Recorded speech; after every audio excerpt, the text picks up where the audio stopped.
आप सभी विद्यार्थियों को मेरा प्रेम भरा नमस्कार।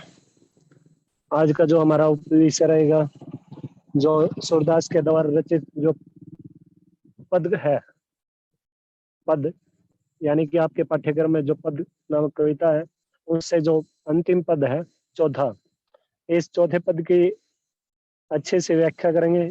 इसी पर आज चर्चा परिचर्चा करेंगे, ठीक है। बाकी तीन पदों की व्याख्या हम कर चुके हैं, तो चौथे पद की व्याख्या करेंगे। तो जानिए अच्छे से, पेन पेंसिल साथ में रखना। जो भी कठिन शब्दों का जो भी कठिन शब्द आएगा उसका अर्थ आप साथ के साथ में लिखते जाना। अगर किताब है तो ठीक है, वरना आप उससे कर देना नोटबुक में, या आप रजिस्टर में लिख सकते हो, ठीक है। चलिए शुरू करते हैं। हरी है राजनीति पढ़ी आए, समूची बात कहत मधुकर के, सब समाचार सब पाए, एक अति चतुर होते पहले ही, अब गुरु ग्रंथ पढ़ाए। बड़े बुद्धि जानी जो उनकी, जो संदेश पठाए, उद्धव भले लोग आगे के, पर हित डोलत दाए। अब अपने मन फेर पाइयो, चलत जो होते चुराए। ते क्यों अनीति करे आपुन, जय और अनीति छुड़ाए। राज धर्म तो यही सुर, जो प्रजा न जाई पछताए। अब देखिए कठिन शब्दों का अर्थ जान लीजिएगा। मधुकर, मध, मधुकर मधुकर का मतलब होता है बौरा, या उद्धव के लिए गोपियों द्वारा जो प्रयुक्त जो संबोधित शब्द है, ये भी लिख सकते हो, ठीक है। एक ऐसा कीट होता है जिसके 6 पैर होते हैं, बौरा, ठीक है। बरमर भी बोलते हैं, जो एक पुष्प से उठकर दूसरे पुष्प पर जा बैठता है, यानी कि एक पुष्प का रस रसास्वादन करने के बाद दूसरे पुष्प का रसास्वादन करता है। ये एक जगह स्थिर नहीं रहता, एक जगह टिकाऊ नहीं रहता, ठीक है। तो होते, एक एक का मतलब होता है एक, अति बहुत, चतुर चालाक। होते होते का मतलब होता है थे, पहले ही, पहले से ही। पढ़ाई पढ़ाई का मतलब है पढ़ के आ जाना, बड़ी बढ़ जाना, विकास हो जाना। बुद्धि बुद्धि का, योग संदेश पठाए, योग रूपी संदेश। रूपक अलंकार है इसमें, कौन सा अलंकार है? रूपक अलंकार, ठीक है। तो योग रूपी संदेश। उदो भले लोग आगे के, भले भले होता है सज्जन पुरुष जो होते हैं, भले मानस। पर हित डोलत जाए, पर हित डोलत, दौलत दाय दाय का मतलब है घूमते फिरते रहना। दौलत दाय का मतलब क्या है? घूमते फिरते रहना, ठीक है।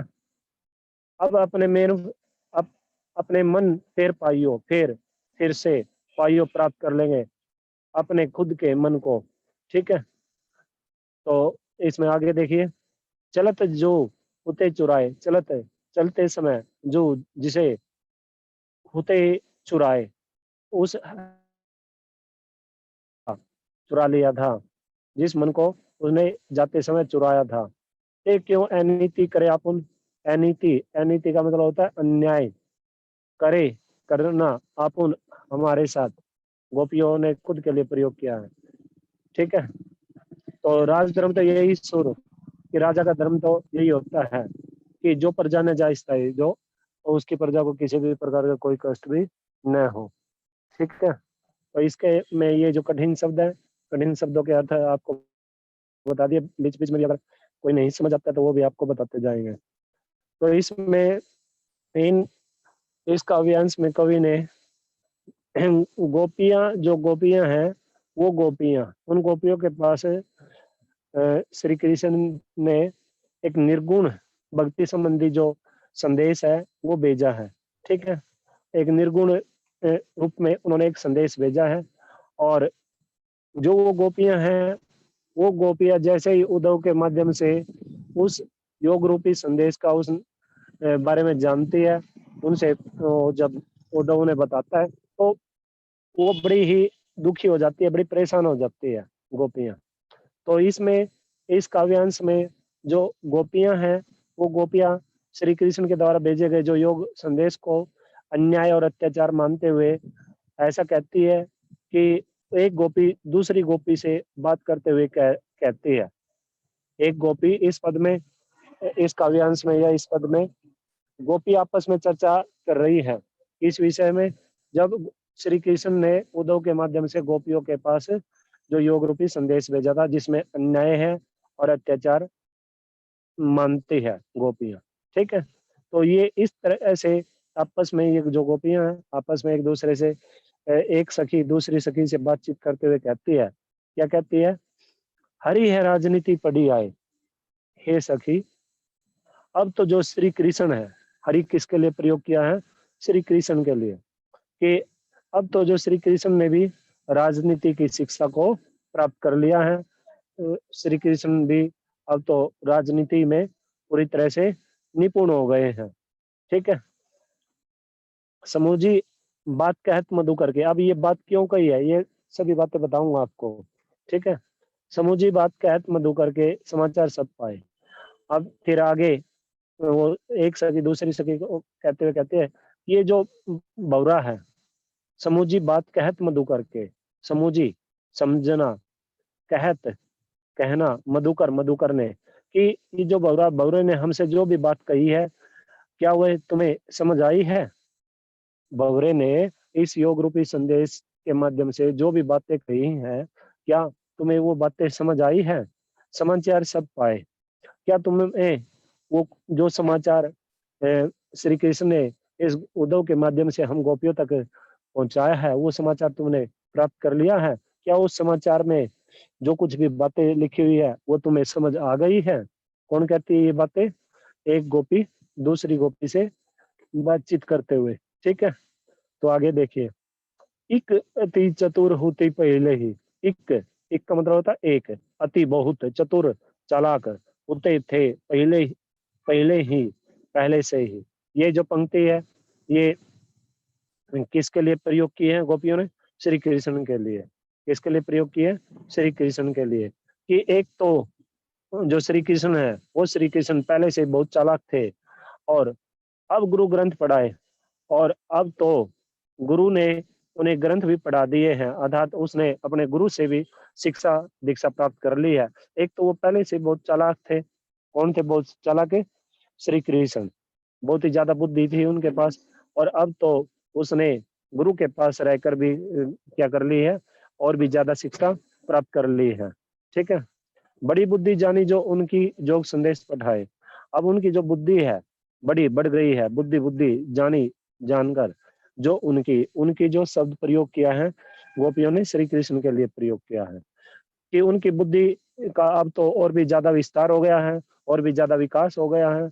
और इसका अंदाजा तो इसी बात से लग जाता है कि उनकी बुद्धि का और भी ज्यादा विकास हो चुका है, क्योंकि अब उसने क्या करने शुरू कर दिए हैं, उसने योग संदेश पढ़ाए।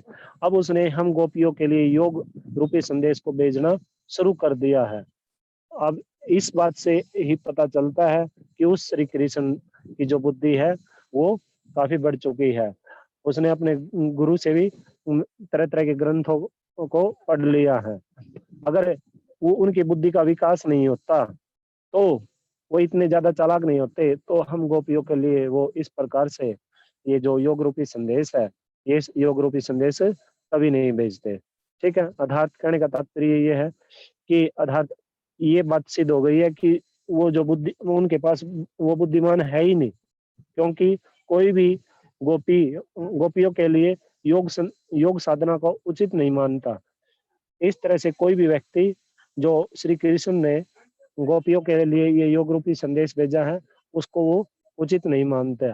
उनमें से वहां पर जो भी है, जितने भी गोपियां या अन्य जो गांव के वासी है, वो कोई भी उसे उचित नहीं मानता। वो तो सिर्फ ये मानते हैं कि उसके पास बुद्धि नहीं है, वो बुद्धिमान नहीं है, भले ही उसने कितने गुरुओं से ग्रंथों को पढ़ लिया हो, लेकिन अभी तक उनकी बुद्धि का विकास नहीं हुआ है। अर्थात में अगर जाएंगे, ठीक है, पदार्थ में अगर हम जाते हैं तो ये इसकी व्याख्या बन जाएगी।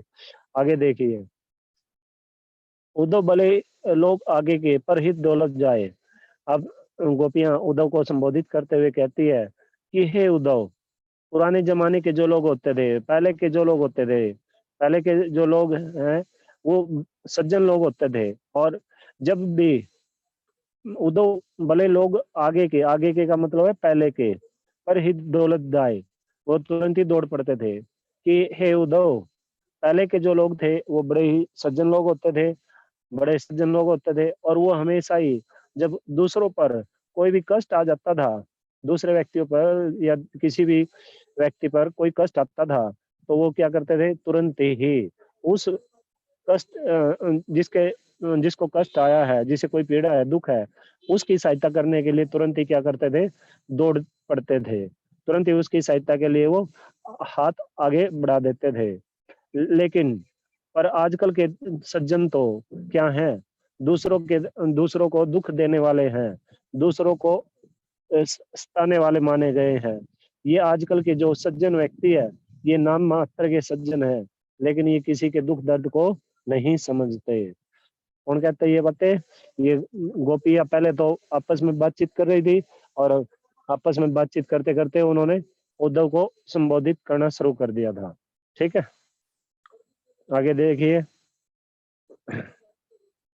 कि अब अपने मन फेर पाइयो, चलत जो होते चुराए। अब इस समय और हम गोपियां यही चाहती है कि हम अपने हृदय को, अपने मन को फिर से प्राप्त कर लेंगी, जिस हृदय को चलत जो होते चुराए, जिस हृदय को जाते समय, चलते समय उस श्री कृष्ण ने हमसे चुरा लिया था, उस हृदय को हम गोपियां उन्हें प्राप्त कर लेंगी। ठीक है, आगे देखिए, ते क्यों अनीति करे अपुन जय और अनीति छुड़ाए। अब आप ही बताओ, आप ही बताइए कि उन्होंने इस प्रकार से ये जो काम किया है, ये योग रूपी संदेश हम गोपियों तक भेजा है, ये क्या नीति का काम है? ये तो अनीति है, अन्याय है। ते क्यों अनीति करे अपुन, वह हमारे साथ अन्याय क्यों कर रहा है? जय और नीति, जय और अनीति छुड़ाए, वो हमारे साथ तो खुद ही अन्याय करने लग रहा, खुद ही श्री कृष्ण हमारे साथ तो क्या कर रहे हैं, अन्याय कर रहे हैं।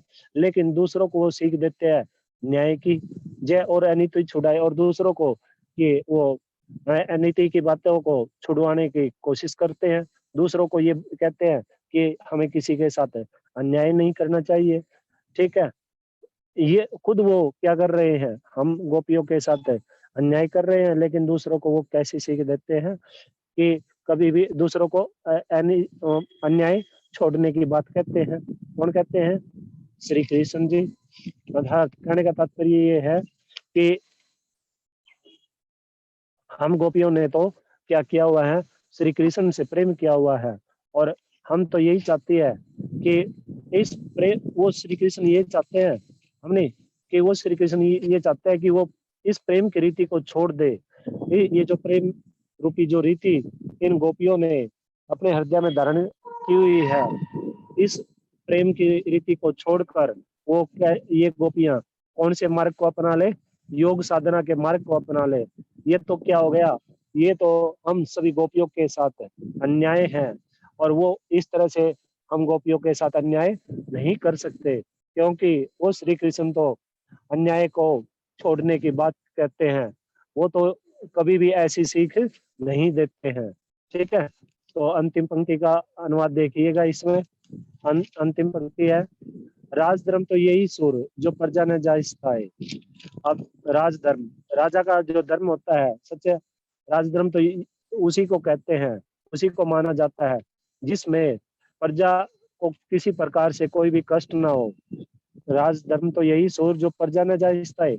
एक सच्चे राजा का कर्तव्य तो यही बनता है कि वो कभी भी अपनी प्रजा को कष्टों में न देखे, अपनी प्रजा पर किसी प्रकार का कोई कष्ट वो न दे, अपनी प्रजा पर कोई आंच न आने दे। ठीक है, और पहले जो राजा है, राजा उस कष्ट को भोगेगा, उसके बाद ही प्रजा के पास वो कष्ट जा सकता है। एक सच्चे राजा का तो यही कर्म होता है, एक यही धर्म होता है सच्चे राजा का, ताकि वो पहले उस कष्ट को अपने खुद पर झेले और फिर प्रजा तक पहुंचे। लेकिन आजकल के तो क्या है, आजकल के जो राजा महाराजा है, वो पहले प्रजा को दुखी करते हैं, और स्वयं तो आजकल के राजा महाराजा दुखी होते ही नहीं है। तो गोपियां इन पंक्तियों के माध्यम से यही बात बताना चाहती है कि श्री कृष्ण अपने स्वार्थ के लिए, हमारे श्री कृष्ण ने अपने स्वार्थ के लिए हमारे सभी सुख दुखों को, सभी तरह की नींद को, चैन को, सब कुछ उन्होंने हमसे, समस्त सुखों को उस श्री कृष्ण ने हम गोपियों से प्राप्त कर लिया है।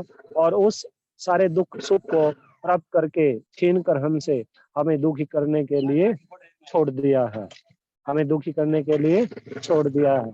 ये तो एक राजा का धर्म नहीं होता है, ये तो एक राजा का धर्म नहीं होता है। ठीक है भाई, तो ये इस पद की व्याख्या थी। ठीक है, अगर इस पद में से आपको दोबारा कुछ भी, कोई भी किसी भी शब्द का अर्थ जानना है तो वो पूछ सकते हो। ठीक है, तो ये बाद में पूछ लेना। अब इसमें से कुछ प्रश्न बनेंगे तो वो मैं आपको बता देता हूँ, वो करा देंगे। पहले इसमें से जो अर्थ ग्रहण संबंधी जो इसमें प्रश्नोत्तरी बनेगी कुछ महत्वपूर्ण, वो देख लीजिएगा।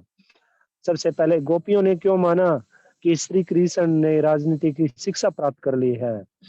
गोपियों ने ऐसा इसलिए माना है कि श्री कृष्ण राजनीति की शिक्षा प्राप्त कर चुके हैं, क्योंकि अब वे राजनीति के क्षेत्र में अपनाई जाने वाली जो कुटिलता होती है, जो छल कपट से काम लिया जाता है, जो राजनेता होता है ना, आप देखते हो ये जो नेतागण होते हैं, ये नेतागण तरह तरह के चुनाव के समय तरह तरह के लुभावने झूठे वायदे करते हैं, और सत्ता प्राप्त करने के बाद ये जनता की ओर कोई भी विशेष ध्यान नहीं देते।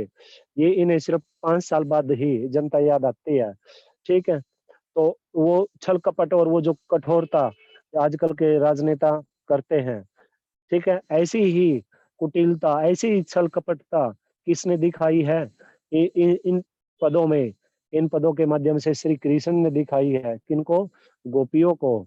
ठीक है, तो वे अपने स्वार्थ के लिए गोपियों का सुख चैन छीन कर उन्हें दुखी करने के लिए छोड़ दिया है। श्री कृष्ण ने गोपियों को श्री कृष्ण ने गोपियों के सभी सुख दुखों को सभी सुखों को प्राप्त कर लिया है, और दुखी रहने के लिए उन गोपियों को छोड़ दिया है।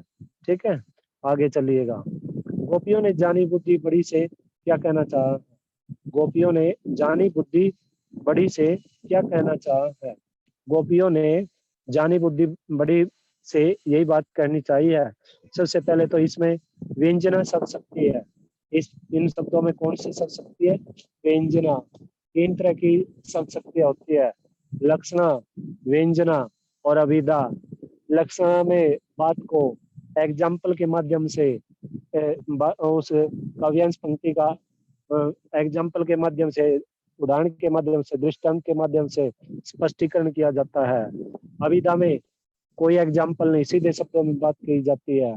और जब दोनों शक्तियों के माध्यम से किसी भी काव्यांश या किसी पंक्ति का या किसी भी शब्द का अर्थ का स्पष्टीकरण नहीं हो पाता है, तो उस समय व्यंजना शब्द शक्ति का सहारा लिया जाता है। तो इस पद में, पूरे पद में व्यंजना शब्द शक्ति है, और इन शब्दों में भी व्यंजना शब्द शक्ति विद्यमान है। क्योंकि श्री कृष्ण की बुद्धि कितनी बड़ी थी, इसका अंदाजा तो इसी बात से मिल जाता है कि क्योंकि उन्होंने उन गोपियों के लिए योग रूपी संदेश भेजा है।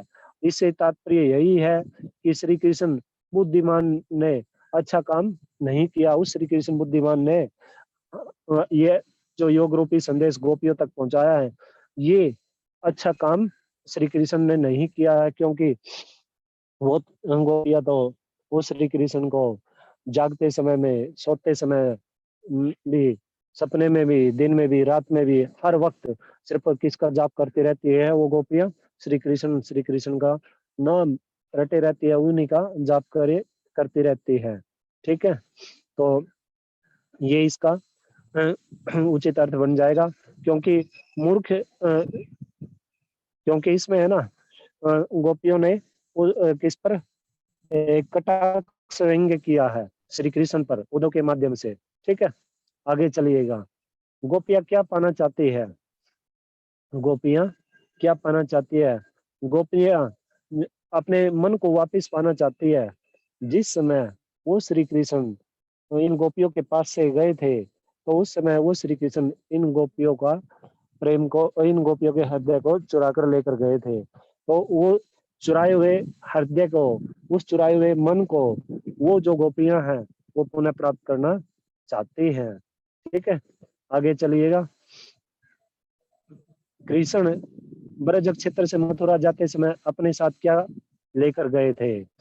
श्री कृष्ण ब्रज क्षेत्र से मथुरा जाते समय गोपियों के मन को चुरा कर लेकर गए थे। ठीक है, आगे है, कृष्ण के व्यवहार में गोपियों की अपेक्षा क्या अंतर था? कृष्ण का व्यवहार गोपियों की अपेक्षा अलग था। गोपियां तो प्रेम की राह पर चलना चाहते थे, पर कृष्ण चाहते थे कि गोपियां प्रेम की राह को छोड़ दे, प्रेम के रास्ते को छोड़कर योग साधना के रास्ते को अपना ले। अंतिम है, सच्चा राजधर्म किसे माना गया है? सच्चा राजधर्म तो प्रजा को सदा सुखी रखना ही माना जाता है। एक अच्छे राजा का काम तो यही होता है कि उसकी प्रजा, वो कभी भी अपनी प्रजा को दुखों में न देखे। यही एक सच्चे राजा का धर्म होता है। ठीक है भाई, अब इसमें से काव्यांश देख लीजिएगा। इस पद का जो काव्य सौंदर्य देख लीजिएगा। सबसे पहले तो इसमें पूरे पद में ब्रज भाषा है, चारों के चारों पदों में ब्रज भाषा, क्योंकि सूरदास जी ने अपनी तीनों रचनाओं में सबसे ज्यादा ब्रज भाषा का ही प्रयोग किया है। ठीक है, और वही गोपियों ने व्यंजन सब शक्ति का सारा लिया है यहाँ पर। ये जो बात आई थी कि जानी बुद्धि बड़ी में, और नीतिगत बातें हैं इसमें, और माधुर्य गुण का प्रयोग है। यहाँ पर कौन सा गुण है? माधुर्य गुण। ठीक है भाई, और स्वर मैत्री तो है ही। स्वर मैत्री का तो आपको पता ही है, मैंने आपको बता भी रखा है स्वर मैत्री कैसे बनती है। ठीक है, और क्या नाम है? अनुप्रास अलंकार। अनुप्रास अलंकार कौन सा है?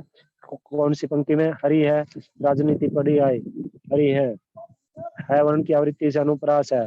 बड़ी बुद्धि जानी जो में अनुप्रास अलंकार है। उदो भले लोग आगे के, पर हित दौलत बुझाए। इसमें हित दौलत तय वर्ण के अंत में तय वर्ण की आवृत्ति से अनुप्रास है। ठीक है, जो प्रजा न जाए स्थायी, तो इसमें भी कौन सा अलंकार है? अनुप्रास अलंकार है। बात कहत में भी अंत में तैवर्ण की आवृत्ति से अनुप्रास अलंकार विद्यमान है। समाचार सब पाए, सवर्ण की आवृत्ति से शुरुआत में ही सवर्ण है। सवर्ण है तो सवर्ण की आवृत्ति से अनुप्रास अलंकार है। अब वक्रोक्ति अलंकार किधर है? इन पंक्तियों, इस पद्यांश में। इस पद्यांश में हरि या राजनीति पढ़ी आय में वक्रोक्ति है। बड़ी बुद्धि जो उनकी जो संदेश पठाए, इसमें भी वक्रोक्ति है। और रूपक अलंकार है जो संदेश पठाए में। समुझी बात कहत मधुकर के, समाचार सब पाए, इसमें भी वक्रोक्ति है। उदो भले लोग आगे के, पर हित दौलत दाए, इसमें भी वक्रोक्ति अलंकार विद्यमान है। ठीक है, तो ये इसका काव्य सौंदर्य बन जाएगा। अब आपको कुछ एक प्रश्न, जो प्रश्नोत्तरी है वो देख लेते हैं, वो कर लेते हैं। सबसे पहले तो ये जो मधुकर है, मधुकर से संबंधित एक क्वेश्चन बनेगा कि भ्रमर गीत से आप क्या समझते हो? भ्रमर गीत किसे कहते हैं? पेपर में पूछा भी जा सकता है। भ्रमर गीत जो शब्द है, ये दो शब्दों के योग से बनता है, एक भ्रमर और दूसरा गीत। जब ये दोनों आपस में मिल जाते हैं तो भ्रमर गीत शब्द की उत्पत्ति हो जाती है। जो ये भ्रमर होता है, ये 6 पैरों वाला एक कीट होता है, 6 पैरों वाला, जिसका रंग काला होता है, और इसे ही भौरा भी कहते हैं। गीत गीत जो शब्द है, गीत शब्द गाने का पर्यायवाची माना गया है। इसलिए भ्रमर गीत का जो शाब्दिक अर्थ हुआ, भौरे का गान या भ्रमर संबंधी गान, या भ्रमर को लक्ष्य बनाकर, भ्रमर को लक्ष्य बनाकर लिखा गया जो गीत होता है, जो गान होता है, उसको भ्रमर गीत बोलते हैं। अब इसने इसमें श्री कृष्ण ने मथुरा से जब निर्गुण ब्रह्म संबंधी ज्ञान उद्धव को देकर भेजा था, ताकि वीर योग की आग में जो ये गोपियां हैं, वो गोपियां इस संदेश को प्राप्त कर लेंगी और श्री कृष्ण के प्रति अपने प्रेम भाव को बुलाकर वो क्या कर लेंगी? योग साधना को के रास्ते पर चल पड़ेंगे। लेकिन ऐसा नहीं हुआ, क्योंकि वो गोपियां तो ऐसा मानती थी कि उनके तो सपने में भी, जागते समय भी, सोते समय में भी, हर वक्त वो तो कौन आता रहता है? श्री कृष्ण ही आते रहते हैं। क्योंकि उन्होंने तो अपना जो मन है वो किसको दे दिया था? श्री कृष्ण को दे चुकी थी सभी गोपियां। ठीक है, तो ये इसमें प्रथम जो क्वेश्चन बन जाएगा, पहला क्वेश्चन बन जाएगा इसमें। फिर सूरदास के ब्रह्म गीत का उद्देश्य स्पष्ट कीजिए। ब्रह्म गीत का उद्देश्य यही है कि ज्ञान और योग का खंडन करके निर्गुण भक्ति के स्थान पर सगुण भक्ति की प्रतिष्ठा करना ही इसका उद्देश्य है। इस कविता का, इस ब्रह्म गीत का सूरदास ने उद्धव की प्राज्ञ दिखाकर ऐसा करने में सफलता प्राप्त की है इस पद में, इन चारों के चारों पदों में। ठीक है, आगे है। अब इसमें आप अति ये जो एक एक अंक के हैं, एक अंक के क्वेश्चन जो पूरी कविता से बनेंगे वो देख लीजिएगा। ठीक है भाई, एक अंक के क्वेश्चन जो बनेंगे। सबसे पहले उद्धव तुम हो अति बड़भागी में ये जो पद है ये किस कवि का है? ये पद है सूरदास के द्वारा रचित है। उद्धव कौन है? उद्धव श्री कृष्ण के मित्र हैं।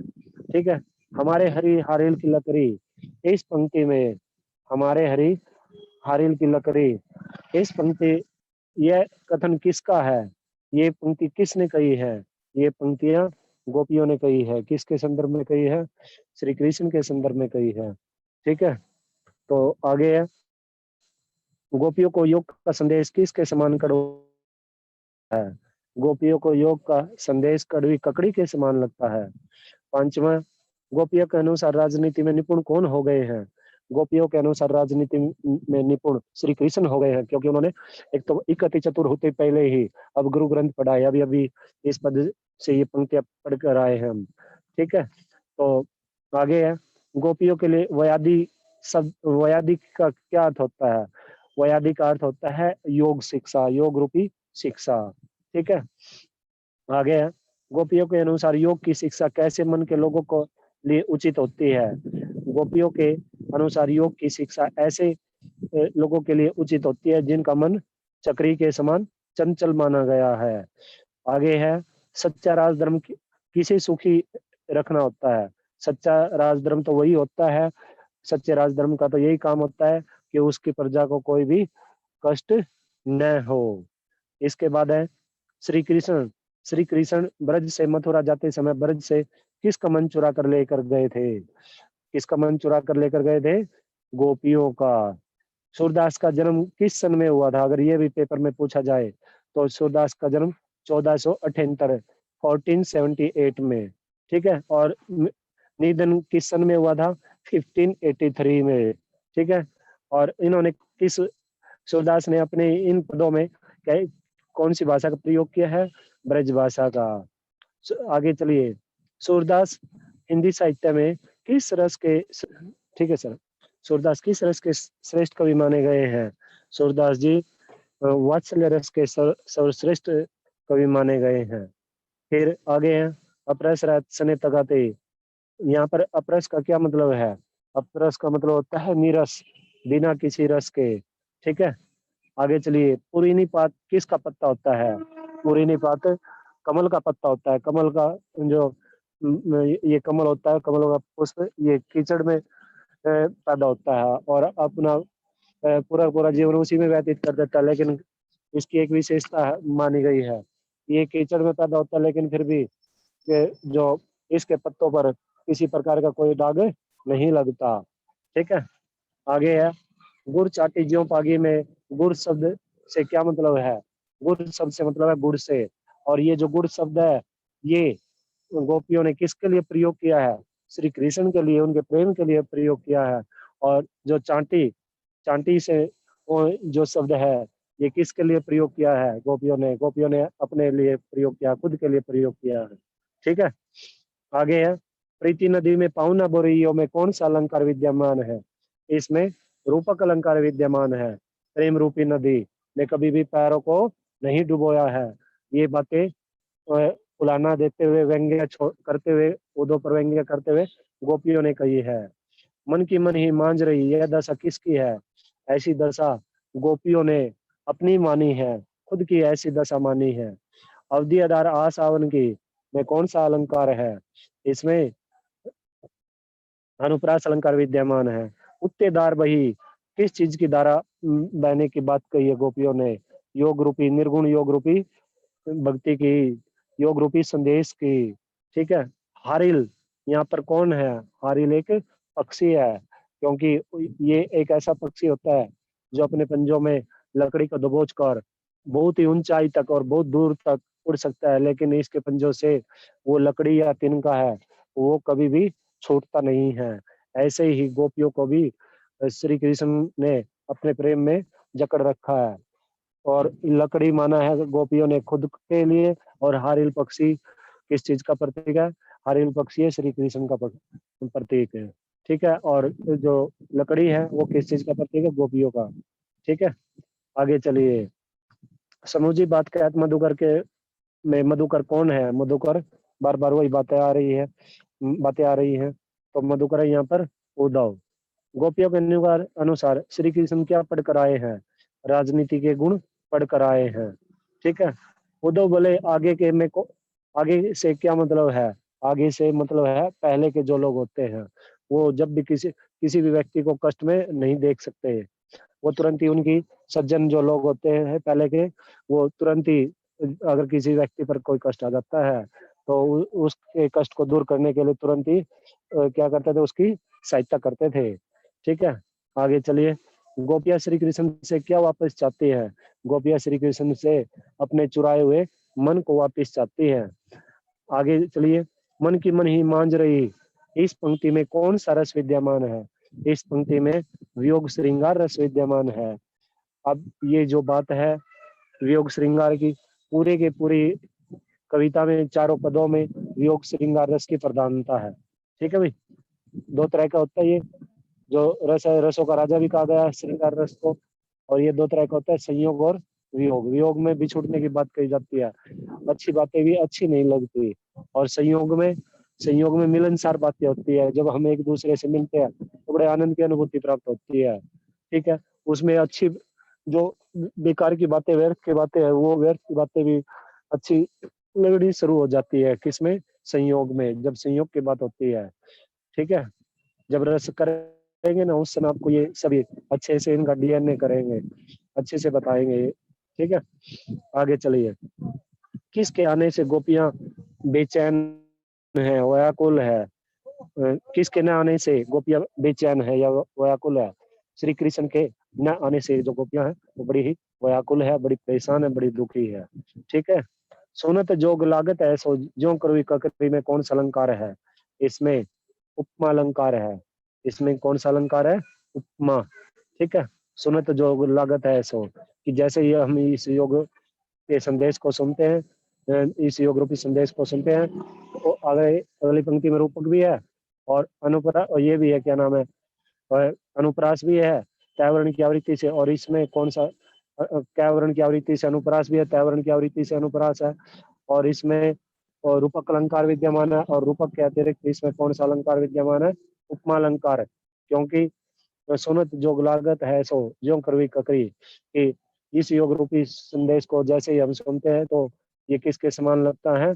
के समान का मतलब हो गया कंपैरिजन उपमेय और उपमान में। ठीक है, तो यहाँ पर कौन सा अलंकार हो गया? उपमा अलंकार। ठीक है, तो बिरहिनी बिरा दही में दही का क्या अर्थ है? दही से मतलब है जलने से, जलना। अप्रस रहत समय तगाते, यहाँ तगा का अर्थ क्या है? तगा से मतलब है बंधन से, तगा से मतलब क्या है? बंधन से। ठीक है, तो ये आपकी कविता थी, ये कविता समाप्त हो चुकी है आपकी।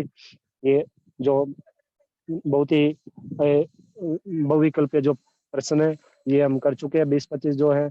अब अभ्यास के प्रश्न कल करेंगे। इसमें से जैसे ये है, गोपियों द्वारा उद्धव को भाग्यवान कहने से क्या अभिप्राय है, ये करेंगे कल। ठीक है, तो आप इसमें से अगर आपको कुछ भी इस कविता से कुछ भी पूछना है तो आप पूछ सकते हो।